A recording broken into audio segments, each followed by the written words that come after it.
So about a week ago, I started watching Black Lightning, the black-centric CW drama, also a superhero show. And about two, three episodes in, I realized this show is just the poor man's Luke Cage.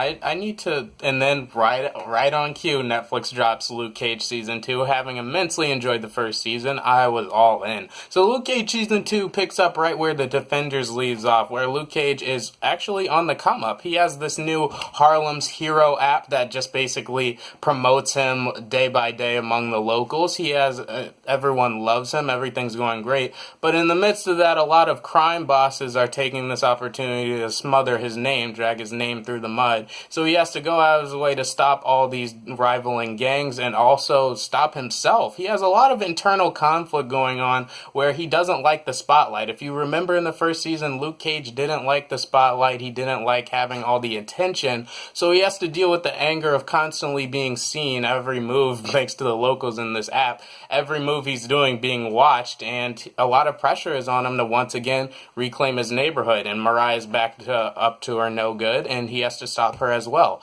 I really like this season. I think it does a great service for both the individual series and the Netflix MCU as a whole. So let's start off what they do right. I love what new directions they take Luke in this season. He has a lot of internal conflict. He has a lot of anger having the whole neighborhood of Harlem just on his shoulders. You can tell this season really focuses on just the pressure he's under and all the internal anger he's holding inside, thanks to partly because of his daddy issues from season 1 that went unresolved. He has a stronger relationship with his father in this season, and it really goes to show how far his character has come. He also has a lot more sass this time around. In Defenders and his first season, he was more of the Captain America type figure, like the leader, the by the book, somewhat Boy Scoutish, but still calm, collected, and smooth. In this season, he's had enough with the BS, so he just has completely utter sass when he chooses to and lets the criminals know he's not messing around. So I really like the new direction they take Luke as a whole. Speaking of which, what this season does well is the side characters are so entertaining, and I care about their stories about as much as I care for Luke, and that's really impressive because if you look at my other videos, what I often criticize the Netflix MCU shows for lacking is strong supporting side characters.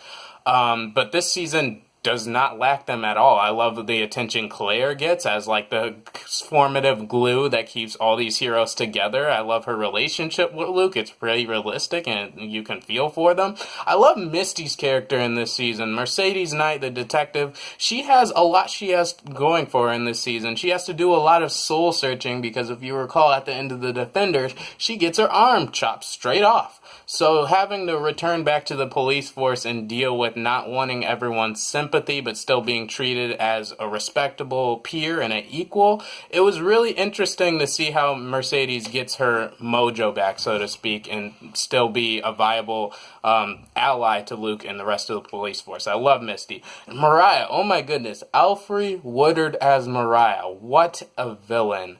She is so evil. She's just the epitome of evil itself. But every scene she's in, you're just completely engaged and enthralled in it because her delivery is so spine-chilling and just raw. She's such a great actress. I love seeing Alfre Woodard in this show. The side characters as a whole are amazing. I love the new directions they take Luke as a character. And I also really love what makes Luke Cage stand out partly is because of its soundtrack and its realized setting. This show definitely focuses on supporting characters and extras. A lot of extras are recurring from previous episodes and previous seasons. You're like, oh yeah, I remember that. That's the owner of that store. I remember that. He was a truck driver and stuff like that, where you realize, oh, this Harlem is a living, breathing community. I can see why this is his home. I can see why Luke cares about this area so much. And Harlem feels like such a realized setting, partially because of its focus on its extras, and also because of its soundtrack. Oh my goodness, Luke Cage is set as just a complete cut above the rest in its soundtrack, and a lot of that has to do with Mariah's Club, the Harlem's Paradise.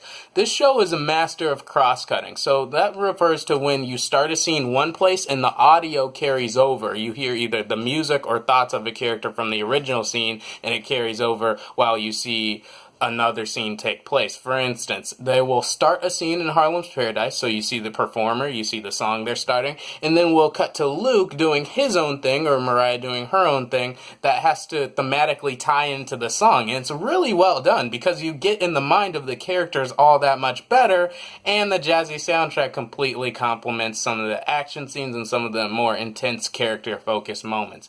This series is a master class of cross-cutting, very great acting, very good writing and directing. I love how this show is unashamedly black in all the right ways, as in they realistically show the real things the real struggles that black people, especially in the hood, had to go through day by day, but it never comes across as preachy, unlike Black Lightning, whose main neighborhood was called Freeland, for crying out loud.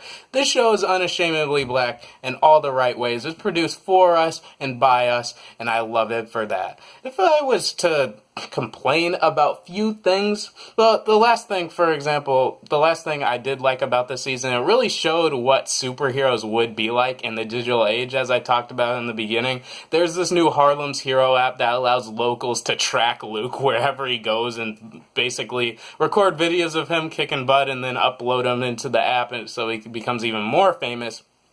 I love how much this series explores what being a superhero in the digital age of social media would actually look like, and how much that would just annoy the hero in question. That was really well done. As far as things I didn't like as much in this season, so the main overarching villain is a crime boss of a Jamaican gang, and might be a little nitpicky, but I was having a lot of trouble. He has a very thick accent, and there were a lot of scenes where I was having trouble understanding him, because even when I had the subtitles on, the subtitles would not match up with certain Jamaican slang and certain phrases he was choosing to use, so that got a little annoying.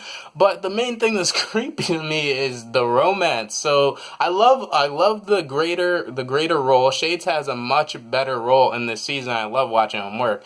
But the relationship that was alluded to in season 1 is in full-fledged, where he's having a complete romance with Mariah, and I don't know what it was about their relationship, but it just gave me goosebumps. There was no romantic chemistry, in my opinion. I just didn't like the relationship Mariah had with Shades. Apart from a few villain issues that I just mentioned, I love the realized setting of Harlem. I love the new directions that they took Luke as a character, and I really enjoyed this season as a whole. It stayed focused on Luke, but also had a really great episode connecting to both a comic book series and the larger Netflix MCU as a whole. So I can proudly say I really enjoyed Luke Cage Season 2. Not quite as good as the first half of Season 1 especially, but still very enjoyable in its own right. I'm gonna give Luke Cage Season 2 4 out of 5 stars total. I really enjoyed it. If you like this review, please like, share, comment, and subscribe. I love feedback. Please tell me how I'm doing. Give me feedback. I am Pac.